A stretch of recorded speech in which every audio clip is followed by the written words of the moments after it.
What to expect if the Protect College Sports Act passes. The yearslong, multi-million-dollar effort to get congressional action on college sports may soon come to fruition. If the Protect College Sports Act passes, it could dramatically change the future of the industry by freezing much of the tumult of the last several years. The Big Ten and SEC threw their support behind the Senate's bill last week, a key hurdle to garner Senate support. They'll hope for a Senate vote this week before the body's month-long recess, but that may be difficult to squeeze in. Wet boots ruining your mornings? This silent, fanless dryer gently dries boots, shoes, and gloves overnight while helping reduce damp odors, so your gear is ready when you are. Want to get the best verified deal and see full details? Visit grabdeal.us/4 right now. More hurdles remain in the House of Representatives after the recess, but the possibility of passing something is closer than it's ever been. Advertisement, but what's actually in the bill? Everything from transfer restrictions to conference expansion, caps to coach departure limitations, to an increased and supposedly harder cap on revenue sharing. There's also a clause about the national championship date. If you haven't been in the weeds of politics over the past few months, here's a rundown of key provisions that would become law if the bill passes.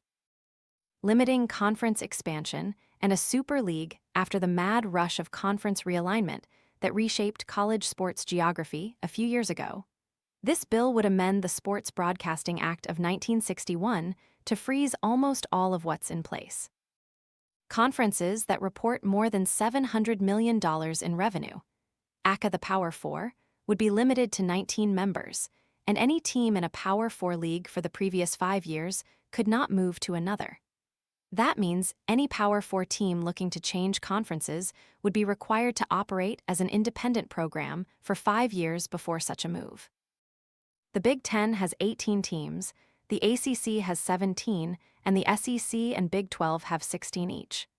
This bill seems to allow realistic additions only of Notre Dame, UConn, or a group of 6 team.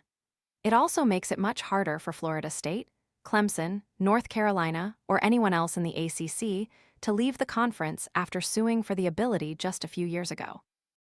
The bill also prevents any outside entity from consolidating schools to create a new conference or association, aka a super league. The return of transfer restrictions, the PCSA, would curtail the unlimited transfers currently in place. Undergraduate players would be allowed one free transfer without having to sit out a year, while graduate players would not be limited from transfers. This would go back to the NCAA's short-lived rule change in 2021, before the courts opened up unlimited transfers. Additionally, all players would be able to transfer in the event of a head coaching change or misconduct-related circumstances. Advertisement, so while there would no longer be unlimited transfers, there would still be many paths to transfer, especially in the new world of 5 years of eligibility, which would also be enshrined as law with the age-based clock. The bill additionally gives the NCAA antitrust protection to enforce transfer rules, including tampering. Increasing revenue sharing, while adding a harder cap, the revenue sharing cap from the house fee. NCAA settlement, around $21 million, would increase by way of a new $22.5 million retention fund, limit to be used on a school's current players, plus another $5 million capped pool exclusively for women's sports and non-revenue sports, totaling nearly $50 million. In an attempt to close spending loopholes and to create a harder cap, the bill also adopts the House settlements definition of an associated entity and requires school multimedia rights holders and third parties to provide signed certification that a school is not the source of nil compensation to the athlete. This was the final change that got the SEC and Big Ten on board. The bill also preempts state laws on name, image and likeness, eligibility, and transfers. Preventing in-season coaching moves coaches leaving for other jobs before a season ends is nothing new in college football. But Lane Kiffin's acceptance of the LSU job before Ole Miss playoff run drew so much attention that it made its way to Congress. The bill would prevent any FBS coach from participating in head coaching duties at a new school before the conclusion of that team's season or the season of the coach's prior team, whichever occurs later.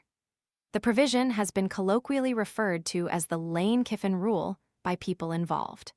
It's not only about head coaches leaving. The bill qualifies any individual who serves as football personnel accepting a head coaching job elsewhere.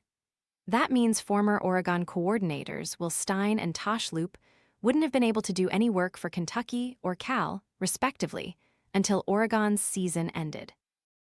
Technically, these coaches can accept a new job, but they cannot recruit, make roster decisions, supervise staff, or even publicly represent the new school in a football capacity until after the team's final games. Penalties for violations of this include a one-season suspension and potentially more. Advertisement could this slow down the coaching carousel to put it on an NFL-like timeline? That's the idea, but it dramatically squeezes the timeline for certain new head coaches, given the early signing period in December and the loan transfer portal, which opens in early January. An option to pool conference media rights. The bill gives conferences the right to pool all their TV rights into one package if it includes at least 75% of the teams in the FBS, along with antitrust protection under the Sports Broadcasting Act, which currently covers only pro sports. You may have seen Cody Campbell's commercials last fall calling for this change to the SBA. The SEC and Big Ten have made clear they have no interest in pooling their rights with other conferences, but this provision gives everyone the option to do so. Not coincidentally, the Big Ten, SEC, and Notre Dame combined make up 25.4% of FBS, enough to veto any such pooling. If there is some new joint entity involving at least 75% of FBS, there are additional requirements for schools to play a certain number of historic rivals within that new entity, depending on whether they were previously conference or out-of-conference games. Moving up the national championship.